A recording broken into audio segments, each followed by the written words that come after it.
Okay, hi everybody. So I am Wanda Meloni, and we have been tracking gamification for the last 2 years. We presented at Gabe's first conference back in 2010, I guess. We speak with a lot of the vendors. We do surveys and try and just kind of get a pulse on what's going on in the industry as it emerges.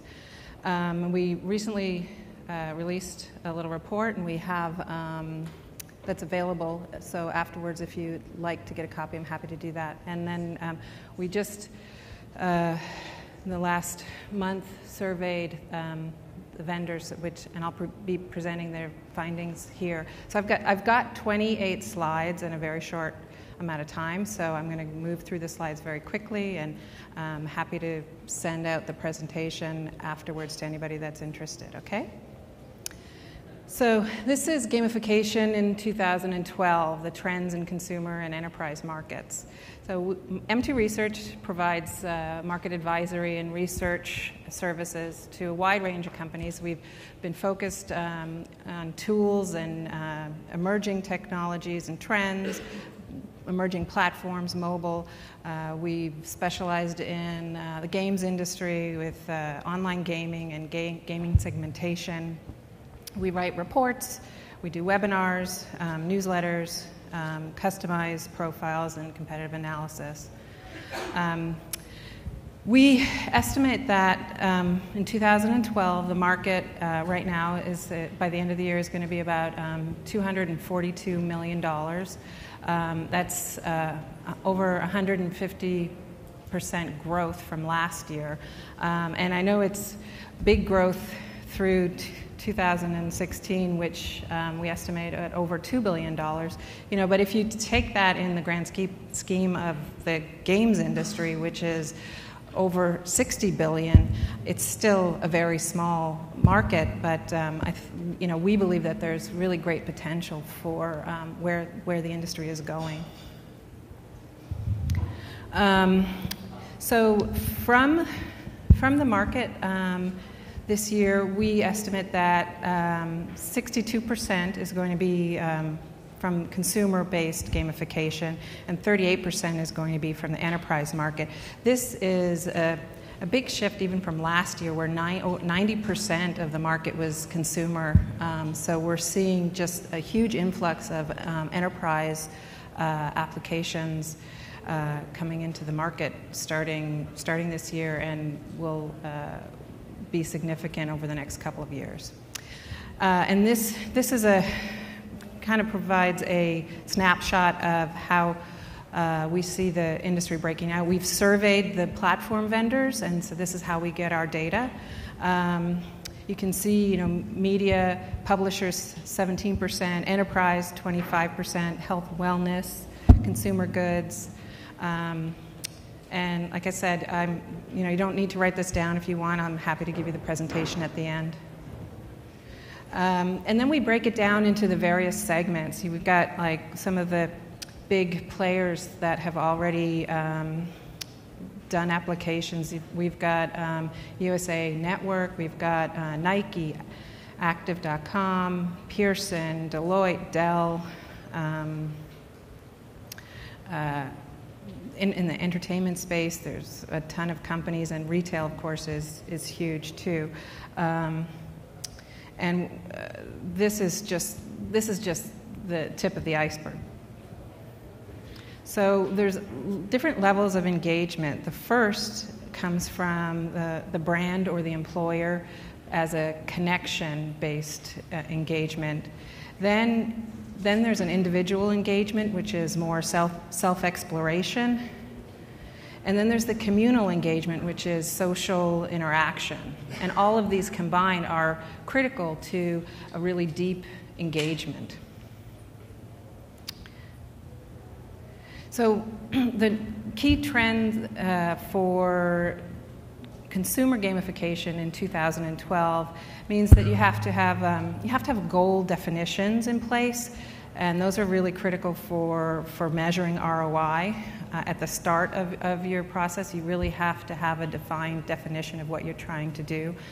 There has to be a target group and a rewards research on what you're doing. Are you a trendsetter or a trend follower? Is there conclusive brand integration? Is there captivating gameplay? Is the design flexible? And do you have key initiators, meaning are you going to be able to sustain the engagement over time? And on the enterprise side, as I said, because it's new, we're still sort of defining what gamification means in the enterprise, but there's internal desires for enterprise gamification and external desires. You know, internal, you can have driving team goals, creating competition among teams. E-learning and e-training are going to be big parts of the market. And the external desires are for social networking, partner and alliance engagement, community engagement, and retaining employees. So the power of play in mechanics, game mechanics, is always a good one. You know, going back to Samantha's discussion with millennial moms and my research and analysis in the games industry, moms and kids make up a big part of the market, and I think it's taken the games industry a while to figure that out. You know, kids currently influence about 75% of all game purchases. So of that 60 billion, they're influencing about 75% of game purchases. They play Call of Duty, they are on Facebook, they are on Twitter, they're on mobile devices. 93% of them play games online, so they are engaged. Moms too, as Samantha was saying, are very engaged in games and social games. 3 years ago, at the Game Developers Conference, there was an analyst that said, who knew so many fat housewives would play the Wii Fit? And I'm like, that's an interesting comment. It's not just about one specific segment of the market anymore. It's so mass market that people are really engaged by the fun, by the social components, and it really has such broad appeal that's why that's why we are so connected to it. There's a creativity involvement with game mechanics, which includes strategy and self-education and user-generated content. User-generated content is going to be huge going forward. There's communication, rewards, virality. All of these make up game mechanics and what's included. So from our latest results from a survey that we did, we surveyed the platform vendors to ask them about what features they have currently, and what they might be supporting in the future, and also what they're showing in terms of metrics for different things. So we surveyed Bunchball, Big Door, Pug Farm, and Badgeville, and the results were collated. So first off, there's game mechanics, and that can be anything from virtual items to leveling systems and leaderboards and competitive gameplay, collaborative gameplay. And the companies that are listed here on the sides are the ones that say they have every single feature currently. It doesn't mean that the others don't have the features or may not support them in the future. It just means that these are the ones that have the features now. So you can see already, just within the game mechanics discussion, there's a deep set of features. If we look at the social features, there's user profiles, social matchmaking, community-created items. Again, that's the idea of user-generated content. This is another big area that is going to be important. Engagement metrics, the top users, the challenges, the referrals is a big item, repeat visits, and new social connections. Brand integration. You know, you've got skinnable widgets, library for mini games, mobile strategies, contests and promotions, social networking integration, cross-marketing with corporate partners. Back-office analytics. This is critical. System auditing, reporting templates, campaign manager interface, behavior analytics, in-game purchases, all are part of the analytics features. Technical integration. You've got, sorry, I think I made a mistake here. That's wrong. Well, those features are not correct. I'm sorry about that. Additional features include mobile platforms, user groups, custom consulting, educational support, marketing support, and enterprise features include leaderboards and compliance, productivity, training, social networking, and competition. So in terms of the metrics, what are the vendors seeing in terms of overall metrics, in terms of engagement and loyalty and virality and monetization? I mean, these have been numbers that I've been trying to really get at since the beginning when I started tracking the industry.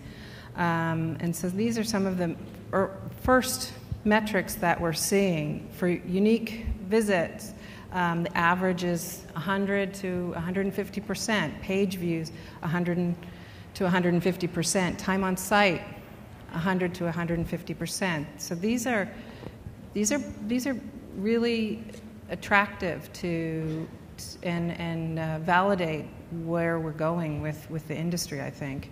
You know, loyalty metrics, repeat visits, 150 to 200%, referrals over 250% increase. Virality metrics, social interactions over 250%, social shares over 250%, recruits over 250%. Commerce metrics, so purchasing, 100 to 150% increase. Virtual goods, 100 to 150% increase. And then, then you come to this idea of a loyalty chasm where you have brand users and user loyalty. You capture the user, you retain the user, and you try and monetize. And within each of these, there is a chasm that you have to cross. And so the key is to really develop strategies that engage for every one of these levels, so you keep the user to the end point where you can actually monetize at some point. So where do we see successful applications going? There needs to be dedicated gamification budgets. Up until this point, you know, it's always been within social marketing, or a lot of times there isn't a dedicated budget for gamification, but we see that playing more of a role. We see the importance of psychology and behavior research being necessary, and engagement strategies at the development level, and a deep understanding of game theory is still really critical to the overall success of the applications. That is the end of the presentation, so thank you, and please, as I said, please email me if you have any questions or if you want the survey. Thanks very much. Thanks, Wanda. So we have a little bit of time for questions. Who knew? 28 slides, you still were able to leave 4 minutes. You deserve points for that, too. Hi, how's it going? So I'm from EMC, and we have deployed the first phase of our gamification program. So we're getting pressure on the same notion as how do we measure our success and benchmark against other people, and there is no data to benchmark against. Right. So you're starting to get there, and that's great. Have you seen anything that would allow you soon to be able to segment according to the different type of applications, and then where you see the metrics within those segments? In terms of the different industries, by industry? Exactly. So enterprise versus consumer versus all the other segments. I think we're getting there. You know, we weren't there 2 years ago. And I think as we, as the companies kind of define the parameters more, we're getting to a point where we're soon going to be able to take that chart that has all of the company logos and assign different specific metrics for each of those industries. That's next. Got it. Great. Yeah. Thank you.